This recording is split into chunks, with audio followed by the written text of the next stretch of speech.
Hamas کا حملہ اسرائیل کا 9/11 قرار، صہیونی فوج نے دنیا کو نئے دھوکے میں ڈال دیا۔ اسرائیلی فوج نے غزہ سے ہونے والے حماس کے حملوں کا موازنہ 9/11 سے کرنا شروع کر دیا ہے۔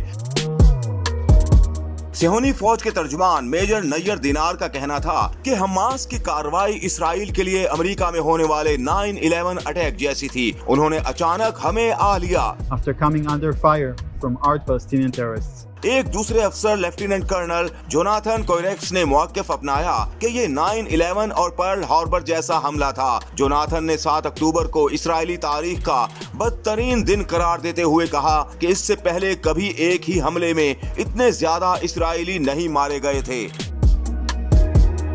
حالیہ کشیدگی کے آغاز سے اب تک فلسطین اور اسرائیل میں 1000 سے زائد اموات ہو چکی ہیں، جبکہ اقوام متحدہ کے مطابق غزہ پر اسرائیل کی وحشیانہ بمباری سے تقریباً 1,23,000 افراد بے گھر ہو گئے ہیں۔